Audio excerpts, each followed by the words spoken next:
Once again, good morning, all of you students. Today we will discuss about the history of class 10, lesson third, nationalism in India. और this is the sixth video on this lesson. इस lesson का छठा video है ये. इससे पहले हम लोग 5 वीडियो कर चुके हैं लेसन पर. 5 या 4 वीडियो होगा, बता दूंगा आप लोगों को, मैं कर चुके हैं.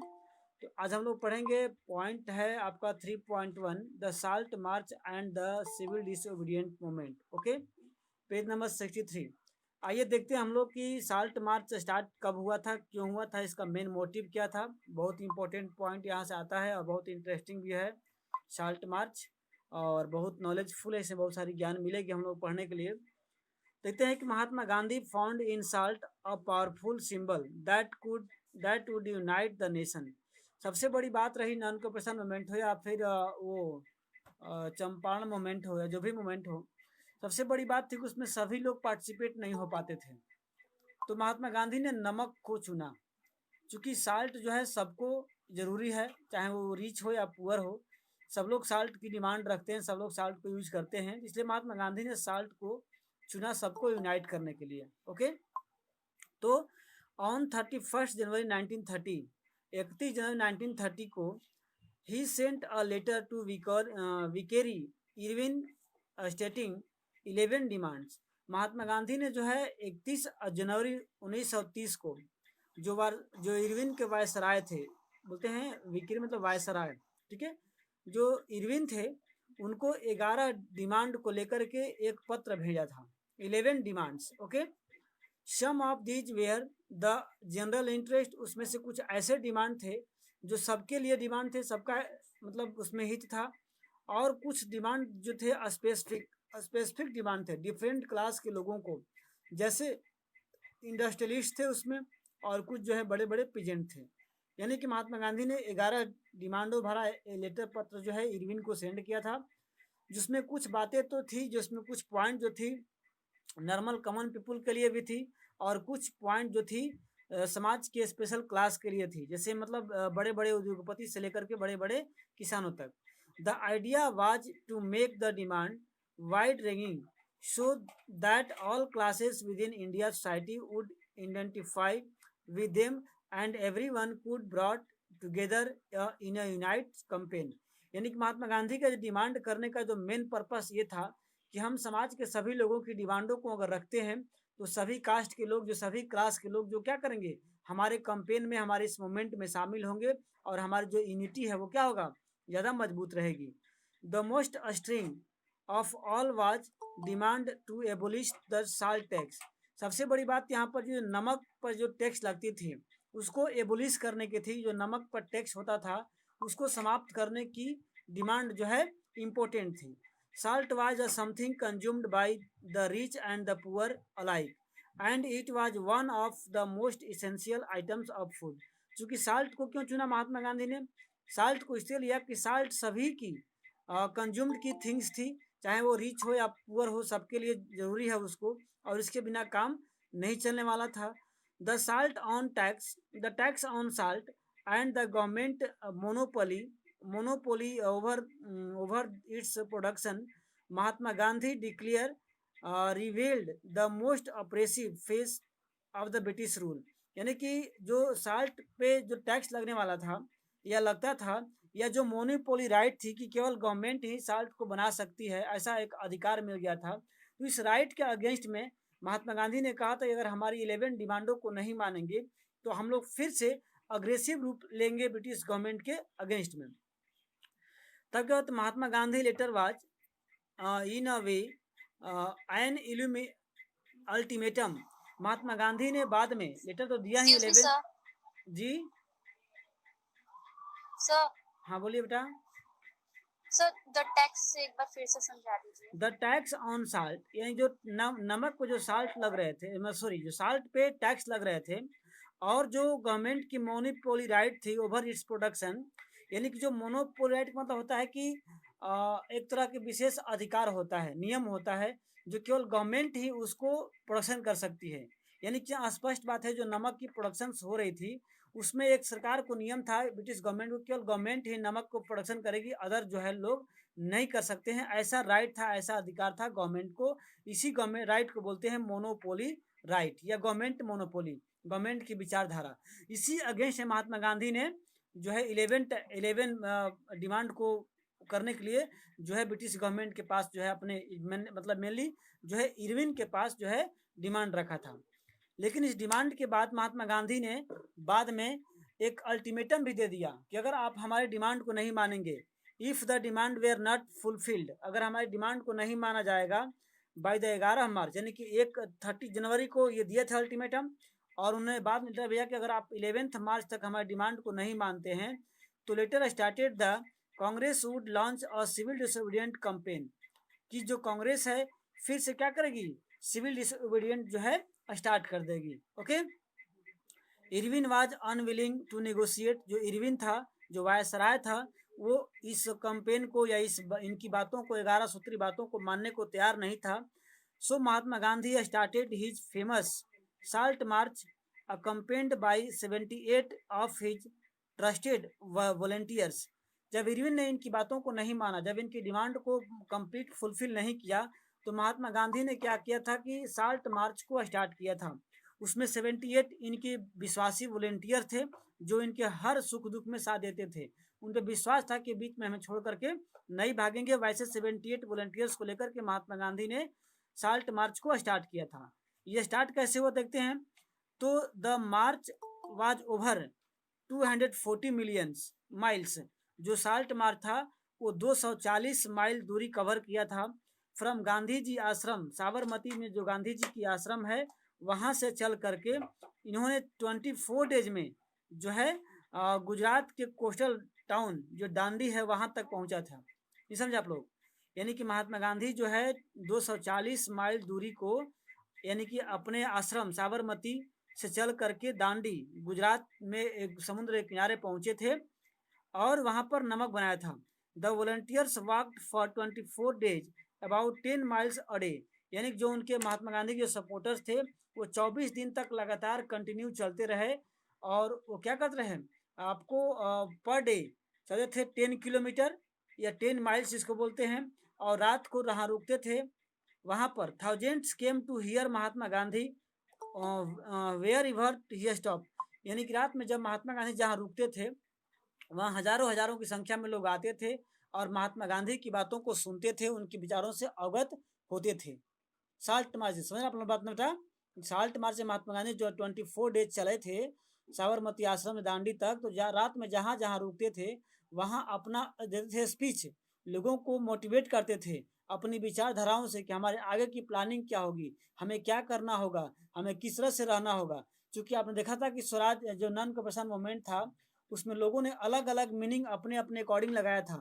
तो महात्मा गांधी ने इस बार कहा कि नहीं भाई, ट्रेंड करना होगा सबको पहले कि हमें किस तरह से क्या प्लानिंग होगी, हमारी अगली मतलब प्रोग्राम क्या होगा। इसके लिए महात्मा गांधी जो है जहाँ जहाँ रुके थे वहाँ लोगों को रात में स्पीच देते से मोटिवेट करने का काम करते थे।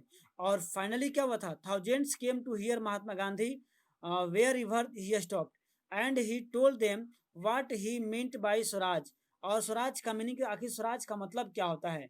अब देखा था कि स्वराज का मतलब अलग अलग लोगों ने लगाया था। जो प्लांटेशन के जो असम के टी गार्डन में काम करने वाले लोग थे वो स्वराज का मतलब लगाए थे कि अब हम लोग आज़ाद हो गए, अब हम लोग जब चाहें तब घर जा सकते हैं, जब चाहें तब घर आ सकते हैं। इसीलिए महात्मा गांधी ने कहा नहीं, लोगों को बतानी पड़ेगी कि आखिर स्वराज का मीनिंग क्या है, स्वराज का मेन मकसद क्या है।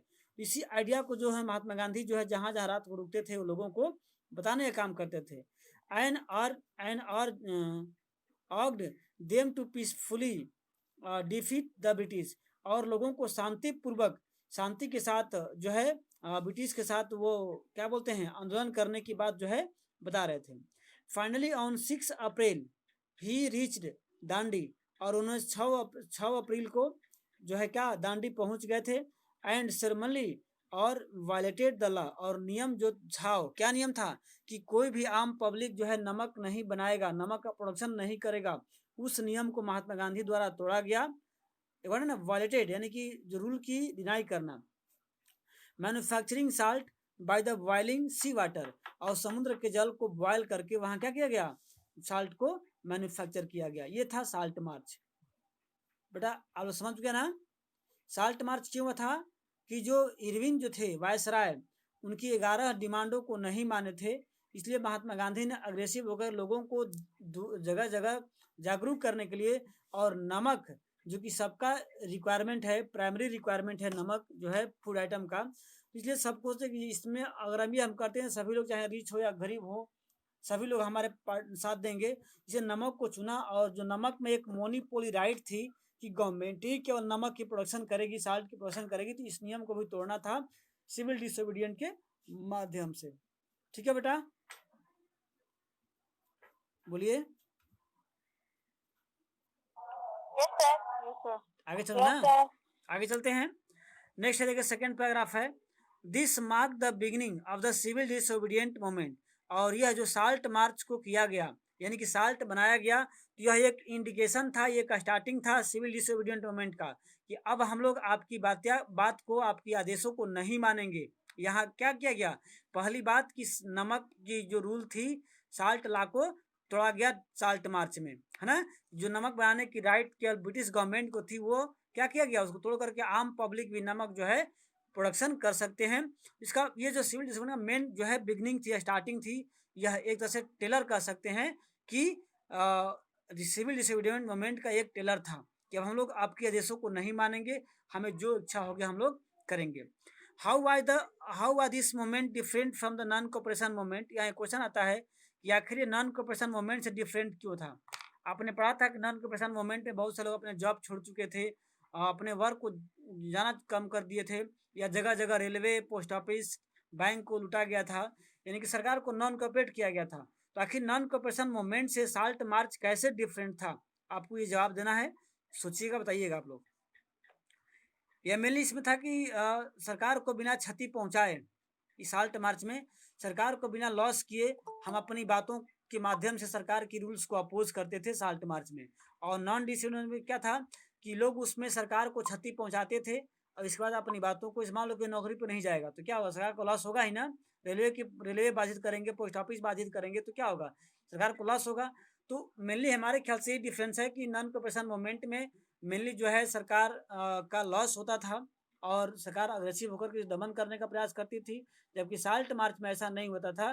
क्या हुआ था? साल्ट मार्च में सरकार को विदाउट लॉस किए जो है अपनी बात को बनाने का एक तरीका था। ओके, तो people were now asked not only the refuse cooperation, जो है पीपुल जो है पूछा करते थे कि आखिर हम लोग नॉन कोऑपरेशन को रिफ्यूज, यानी कि जो सरकार के सहयोग करते हैं नॉन कोऑपरेशन में, ऐसा क्यों? With the British they were done in 1921-22 but also the break colony law, यानी कि इसमें क्या था?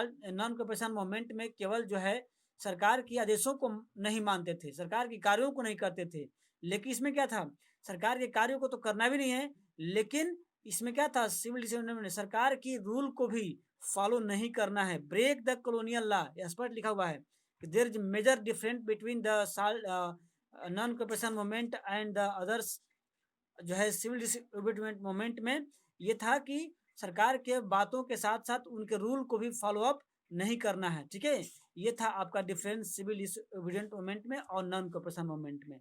नॉन कोऑपरेशन में सरकार के साथ वर्क नहीं करना है, और सिविल में क्या था कि सरकार के साथ काम तो नहीं करना है, बट उसके साथ साथ क्या करना है? उसके रूल्स को भी फॉलो अप नहीं करना है, उसके नियम को भी नहीं मानना है। बेटा समझाए ना मेन डिफरेंट क्या है? Yes sir. क्या था? Yes sir. कि नॉन कोऑपरेशन मूवमेंट में केवल सरकार कोऑपरेट नहीं करना है, जबकि सिविल डिसोबीडियंट में था कि सरकार के नियम को भी अवहेलना करना है, सरकार के नियम को भी हम लोग नहीं मानेंगे। ये मेजर डिफरेंट था। आगे चलते हैं। Thousand in different part of the country broke the salt law, और लगभग कंट्री के अलग अलग कई जगहों में इस नियम को, यानी कि साल्ट के रूल जो था कि सरकार के बनाएगी, उसको तोड़ दिया गया। और manufactured salt and demonstrate in the front of government salt factory, और इस प्रकार जो साल्ट बनाया गया, और जो सरकार की साल्ट बनाने की जो फैक्ट्री थी उसके सामने धरना प्रदर्शन भी किया गया था। लिखा है ना, manufactured salt and demonstrated in the front of government salt factory, जो सरकार की साल्ट बनाने वाली फैक्ट्री थी उस सामने धरना भी प्रदर्शन किया गया। एज द मूवमेंट स्प्रेड, और धीरे धीरे क्या हुआ, ये मूवमेंट जो है बढ़ता चला गया। फॉरेन क्लॉथ बाइकाट किया गया, फिर से जो है विदेशी कपड़ों की बाइकाट की जाने लगी। लिक्योर सोप वेयर पिक्ड, और शराब की दुकानें जो है बंद कर दी गई, तोड़फोड़ कर दी गई। पीजेंट रिफ्यूज टू पे रेवेन्यू, जो बड़े बड़े किसान थे वो रेवेन्यू देने से मना कर दिया। एंड चौकीदारी टैक्स, जो चौकीदारी टैक्स भी था वो भी मतलब देने से लोग मना कर दिए। अभी चौकीदारी टैक्स क्या है, जैसे हम लोग देते हैं ना, पुलिस वगैरह होती है तो वो उसका सैलरी मिलता है, उसी प्रकार जो है ब्रिटिश गवर्नमेंट भी जगह जगह पर चौकीदारी करती थी, जिसके ऊपर टैक्स जो है लगाता थी। तो टैक्स भी देने से लोग डिनाई कर दिए, रिफ्यूज कर दिए। एंड विलेज ऑफिशियल रिजाइन, जो गांव के ऑफिसर लोग थे वो भी जो है रिजाइन कर दिए। And in many place forest people violated the forest law, और जगह जगह पे जो फॉरेस्ट रूल था, जैसे आपने क्लास 9th में पढ़ा है कि फॉरेस्ट को 3 भागों में डिवाइड कर दिया गया था, प्रोटेक्टेड, विलेजर्स और रिजर्व। तो रिजर्व और प्रोटेक्टेड में लोगों को जाने की अलाउ नहीं थी, चाहे वो कोई भी चीज़ कलेक्ट करने की। तो उस नियम को भी लोगों ने तोड़ने का प्रयास किया, और उससे क्या किया, लोग वहाँ जाने मतलब वहाँ से प्रोडक्शन जो है लेने का कार्य करना स्टार्ट कर दिए थे। And in many place forest people violated the forest law and going into the reserve forest to collect wood and graze cattle. यानी क्या करने लगे, लोग फॉरेस्ट में फिर जाने लगे, अपने पशुओं को चराने लगे, और वहाँ से जो है अपनी जीविका के साधन को कलेक्ट करना स्टार्ट कर दिए थे। बट समझ रही ना, यानी कि फिर से नॉन कॉपरेशन मूवमेंट एक बार से स्टार्ट हो चुका था, और लोग सरकार की बातों के साथ साथ कार्यों को भी मतलब वो बाइकाट करना शुरू कर दिए, और उनके नियमों का भी क्या किया लगे, उल्लंघन करना स्टार्ट कर दिए थे। आगे देखते हैं कि worried by the development the colonial government began arresting the Congress leader one by one. इसे जो इस तरह से जो आंदोलन के ऊपर जो गवर्नमेंट थी वो दुखी थी, काफ़ी नाराज थी, और नाराज हो क्या कहने लगी, जो नेता थे जो इस मूवमेंट में शामिल होते थे, उन्हें वन बाय वन जो है ब्रिटिश गवर्नमेंट क्या करने लगी, अरेस्ट करने लगी। ओके, यानी कि उसको फिर से पकड़ना स्टार्ट कर दिया। This led to violent clash in many place, और इसमें कई जगह पर हिंसात्मक घटनाएं भी होना स्टार्ट हो गया। वेन अबुल गफ्फार खान, जब अब्दुल गफ्फार खान जो महात्मा गांधी के प्रिय शिष्य थे, of the Mahatma Gandhi was arrested in April 1930। जब 1930 में महात्मा गांधी के परम शिष्य में से एक अब्दुल गफ्फार खान को जब पकड़ लिया गया अप्रैल 1933 में 1930 में, तो एंग्री क्राउड, और जो भीड़ जो है जो सत्याग्रही थे और ज़्यादा उग्र हो गई, और demonstrate in the street of Peshawar, और पेशावर की गलियों में तोड़ फोड़ करना स्टार्ट कर दिया।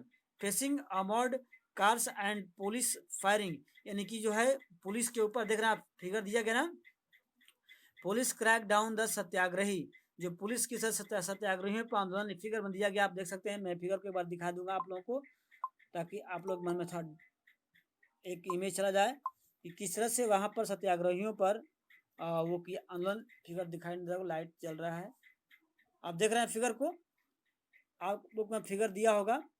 इस सत्याग्रहियों पर पुलिस ने फायरिंग करना स्टार्ट कर, लाठी चार्ज कर दी, और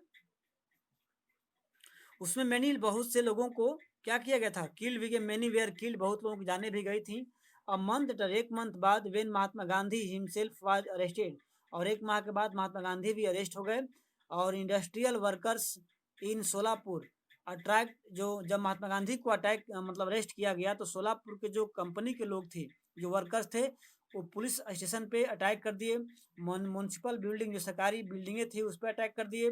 लॉ कोर्ट, कचहरी, रेलवे स्टेशन, इन जो भी गवर्नमेंशियल जो डॉक्यूमेंट थे या फिर प्रॉपर्टी थी, उस पर लोगों ने फिर से अटैक कर दिया, और जो है जो ब्रिटिश गवर्नमेंट के अगेंस्ट में था। द फ्राइटेंड गवर्नमेंट, अब जो है गवर्नमेंट जो है एकदम उग्र हो चुकी थी। Respond with the policy of बटल रिस्प्रेशन, और इसको जो है बुरी तरीके से मतलब जबरदस्ती या निर्मम तरह से इसको दबाने का प्रयास ब्रिटिश गवर्नमेंट द्वारा किया जाने लगा। पीसफुल सत्याग्रही, और कहीं कहीं कहीं जो सत्याग्रही थे शांतिपूर्वक जो आंदोलन भी कर रही थी, उसमें बहुत सारे औरतों को, बच्चों को पकड़ लिया गया, बहुत जबरदस्ती पीटा भी गया। Peaceful satyagrahi were attacked, women and children were beaten, ठीक है। About 1 lakh people were arrested, इसमें लगभग 1 लाख लोगों की जो है अरेस्ट कर ली गई थी। ठीक है बेटा, समझ आ रहा आप लोगों ना, आप लोग समझ में आ रहा है कि नहीं? Yes sir. आवाज साफ जा रही है ना? यस सर, आ रहा है। Yes, sir. तो in a situation Mahatma Gandhi once again decide call off this movement and entered into the pact with Irwin on 5 March 1931। यानी कि फिर से एक बार देखा महात्मा गांधी ने कि जो मूवमेंट था फिर से वो हिंसात्मक होना स्टार्ट हो गया था, तो महात्मा गांधी ने इसको कॉल ऑफ यानी कि फिर से बंद करने का निर्णय लिया। और लेकिन तब तक इरविन जो है वो भी महात्मा गांधी के साथ जो है एक समझौता करने का फैसला लिया 5 मार्च 1931 ईस्वी को। By this Gandhi Irwin pact, so कहते हैं कि when was Gandhi Irwin pact held, Gandhi Irwin pact कब हुआ था, तो 5 मार्च 1931 को। याद रखना, बहुत इंपॉर्टेंट ये पॉइंट है। Gandhi Irwin pact, Gandhi Irwin समझौता 5 मार्च 1931 ईस्वी को हुआ था। इसमें हुआ क्या था, Gandhi ji consented the participate in round table conference, और गांधी जी जो है राउंड टेबल कॉन्फ्रेंस में पार्टिसिपेट होने के जो पहले जो फर्स्ट राउंड टेबल कॉन्फ्रेंस हुई थी उसमें महात्मा गांधी ने बाइकाट कर दिया था कि हम लोग उसमें पार्टिसिपेट नहीं होंगे। लेकिन इस बार महात्मा गांधी जो है तैयार हो गए उसमें पार्टिसिपेट, जो लंदन में होना था। And the government agree to release the political prisoner, और इसमें गांधी इरविन पैक्ट में क्या हुआ था, मेनली जो जिन लोगों को पकड़ा गया था, लाखों लोगों को इस आंदोलन के लिए, उसको छोड़ने के लिए भी जो है इरविन तैयार हुआ। और जो कांग्रेस को उसमें राउंड टेबल कॉन्फ्रेंस में शामिल होने की बातें मानी गई थी। ठीक है, तब जाकर क्या हुआ, उनको छोड़ा गया। और in December 1931 Gandhi ji went to London for the conference, हालांकि महात्मा गांधी लंदन में गए दिसंबर 1931 ईस्वी में, but he negotiation broke down, और बीच में ही जो है मतलब उनकी बात जो वार्तालाप थी वो खत्म हो चुकी थी, नहीं मतलब बन पाई बातें, तो वो क्या हो गए, वो रिटर्न हो गए, उनको डिसअपॉइंटमेंट कर दिया गया, उनको वहाँ से मतलब पार्टिसिपेट नहीं करने दिया। और फिर वो महात्मा गांधी जो इंडिया आ गए, back in India he discovered that the government had begun to new cycle of repression. Mahatma Gandhi ने देखा कि जब वो महात्मा गांधी को तो मतलब इसको आंदोलन को समाप्त करने के लिए मान गई कि चलो भाई हम तुम्हारी डिमांड को मानते हैं, तुम राउंड टेबल में पार्टिसिपेट होगे, तुम्हारे कैदियों को छोड़ दिया जाएगा। बट ऐसा हुआ नहीं। जब महात्मा गांधी वहाँ दिसंबर में गए 31 को, तो उन्हें निगोशिएट कर दिया गया और उन्हें उस मीटिंग से बाहर निकाल दिया गया। लेकिन जब तक महात्मा गांधी इंडिया आए, देखे कि अंग्रेजों का जो रूल्स है वो आंदोलन को दबाने के लिए और वो दूसरा हो गया है, और दमन कार्य नीतियों द्वारा उसको किया जा रहा है। Gaffar Khan and Jawahar Nehru were both in jail, देखा कि गफ्फार खान अभी तक जेल में है, जवाहर नेहरू भी जेल में है। जब कहा गया सभी लोगों को छोड़ दिया जाएगा, ऐसा हुआ नहीं था। The Congress had been declared illegal and series of measures had been imposed to prevent the meeting, demonstration and boycotts। यानी कि जब बताया कि भाई आप चले गए थे यहाँ पर आपने, तो अभी तक हमारे बहुत से नेता को छोड़ा नहीं गया जेल से, कि पैक्ट में हुआ था कि उनको छोड़ दिया जाएगा और उनको जेल से निकाल दिया जाएगा, ऐसा हुआ नहीं। और जो गवर्नमेंट है अलग अलग कई तरीकों से जो है मतलब उनको परेशान कर रही है। विद द ग्रेट और फेंशन मतलब होता है आशंका यानी कि चिंताएं। The great intention Mahatma Gandhi relaunched the civil disobedient movement, और फिर महात्मा गांधी जो क्या किए थे उस मूवमेंट को, यानी कि फिर दोबारा उसको लंच किए थे। For over a year the movement continue, काफ़ी समय तक जो है ये मूवमेंट, कौन मूवमेंट, सिविल डिसोबीडिएंट मूवमेंट जो है चलता रहा। But by 1934 it lost the momentum, और इस यानी कि 1934 तक आते आते इसका भी क्या हुआ, जो असर है जो प्रभाव है वो धीरे धीरे कम पड़ गया। ओके।